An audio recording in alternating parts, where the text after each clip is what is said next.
Hey there, friends. We've got our energy update for the week ahead. I'm quite excited for this coming week. There have been a lot of shifts and changes and movings and groovings and everything else you can possibly think of.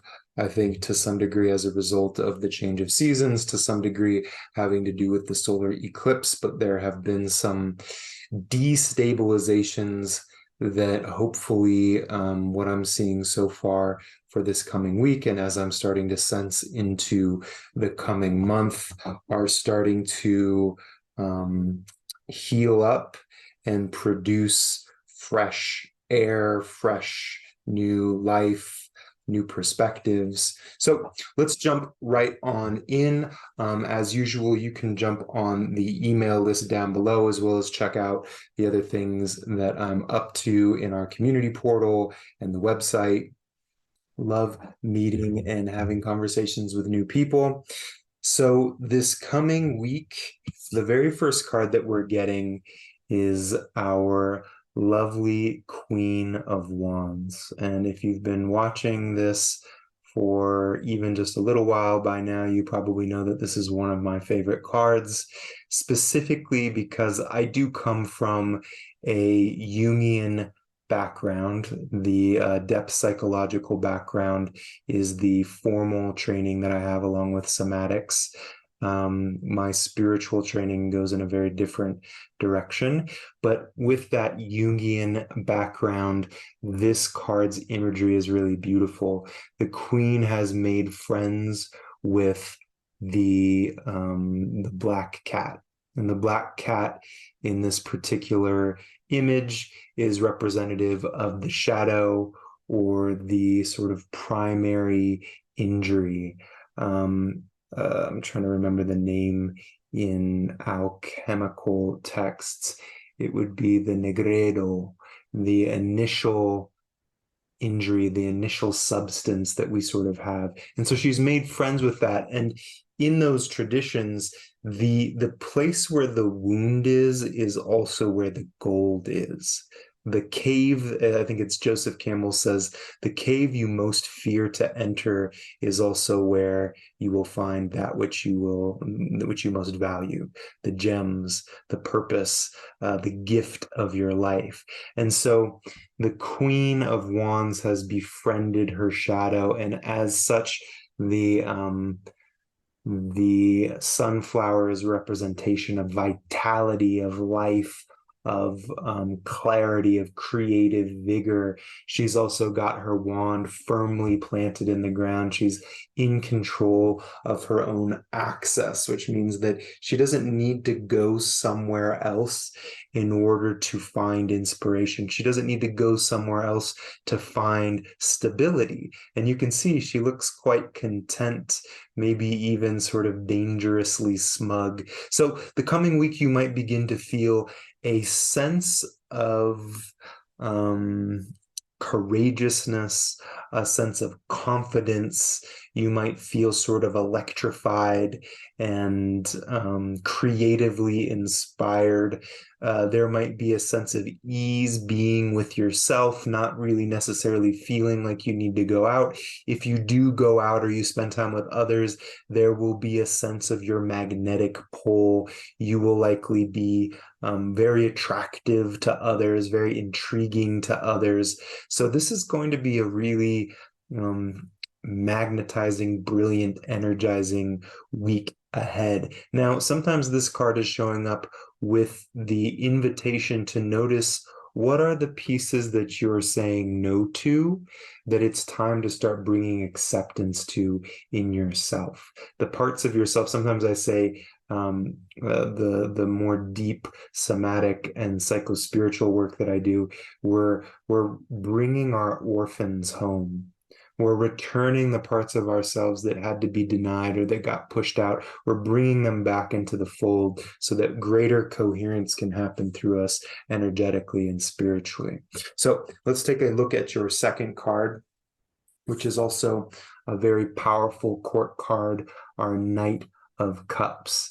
And the Knight of Cups tends to be associated with romance, romanticism, poetics, creativity, deep emotional play, the tussle of the romantic world. And specifically in this particular situation, as a result of this sense of self enjoyment, this place of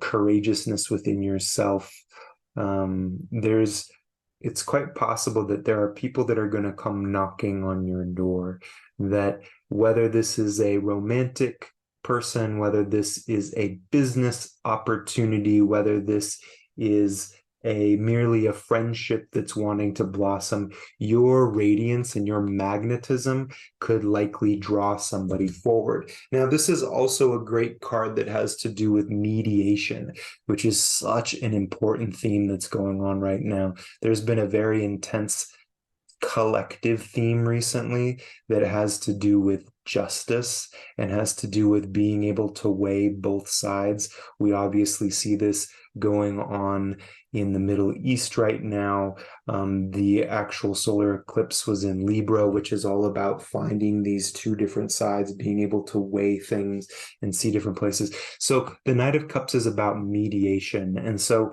you also might be in a situation where, as a result of landing in some deeper confidence, you're able to house other perspectives without getting triggered, being able to see the other person's point of view, being able to see somebody else's perspective is going to be really prominent in this coming week, which just adds to possibilities of greater understanding, of new types of union, new types of partnership.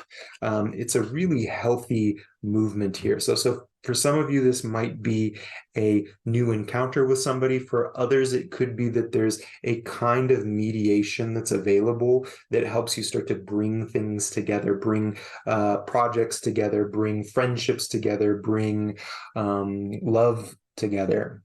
And your final card is also just a really lovely peak card. We've got our 10 of Pentacles, which means that there's multi-generational possibilities going on here. I sometimes read this as coming into contact with ancestral inheritance, which means the healing of an ancestral injury. It can be the culmination of a pattern in your ancestral lineage that is finally being resolved. It can be tapping into the wisdom of the ancients. I also see the 10 of Pentacles often showing up when we are connecting with a bigger institution. This can be working for a company that's quite a bit bigger than one that we've worked at in the past. This can be something that's spanned through the generations, an old lineage, an old tradition that you're coming into contact with. The implications here are that you might start to be in conversation with, or you might start to broker a deal with a partner that could last for a very long time, that could be building like your empire, building your sort of family line and your family inheritance. Now, like I said, there's a sense that this could be on a romantic level, meeting somebody that you're going to create family with. This could be at a career level where you are creating a merger, or you are starting to partner with somebody that's going to grow into something that is quite impressive. One way or another, things are looking quite good for the week ahead. I'm curious how that ends up showing up for you and how this lands for you. It looks like a lovely week in the works. So feel free to reach out to me, let me know how this lands, and I hope you have a wonderful week one way or another. Take care.